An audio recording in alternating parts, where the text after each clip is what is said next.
I'm Ayan Omar, the Director of Equity Services. The group Common Ground is developed through the Communications Department at St. Cloud State. The students in small groups are given a social justice related topic.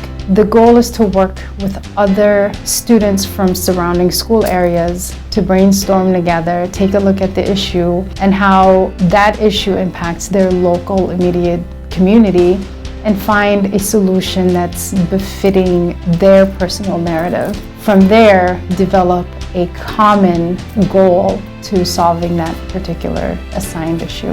When you can bring a group of like-minded students into one space to have conversations related to equity, it gives them a sense of empowerment. It inspires them that there are kids at Foley, 20 to 30 minutes away from them, a demographic that completely looks different from theirs, who are also interested and engaged in the conversations related to equity and social justice. It really broadens and expands their world to see outside of the St. Cloud area, which is valuable because nothing related to equity is ever isolated from any other group. Okay, so I first started in 10th grade before COVID and everything, and basically what we are is a group of students, high school and college students, who gather around to talk about social changes and political movements going on around the world. The reason I think it's called Common Ground is we all come to a common ground. We all talk about social changes, we all talk about different political views, and we come to a common ground to agree and discuss with one another without having to go out into arguments or debates. For our in-person activities, we are in 5 to 6 groups. Those groups contain high school and college students. And basically within these groups, we talk about social changes that are going on in the world. Leadership and social change is really important because aside from what we took from the assessment, we're trying to see what kind of leaders we were and how well we work with other people. So the better you work with people, the more likely you are to enforce change because you're able to persuade and you're able to empathize with others.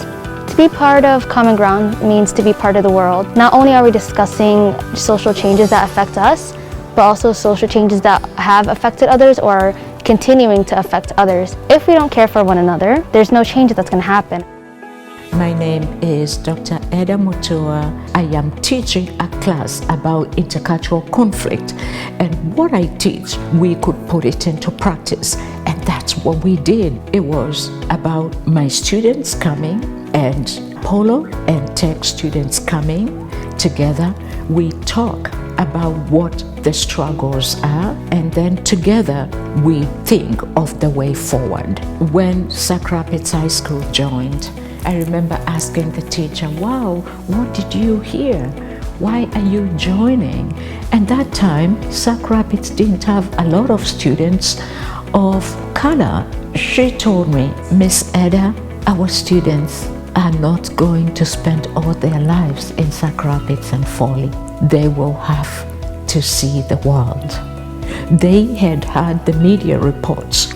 These kids are afraid because of what they've heard. So let us welcome them and do the best that we can to dismantle the stereotypes that they've had. At the end of the session, that fear was not there. They realized everybody here wants to learn.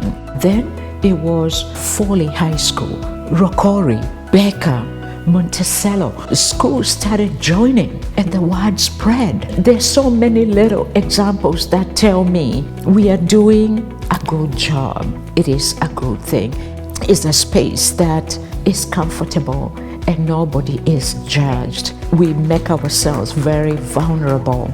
At the end of the day, we are happy because we care about one another. That is what I want for them.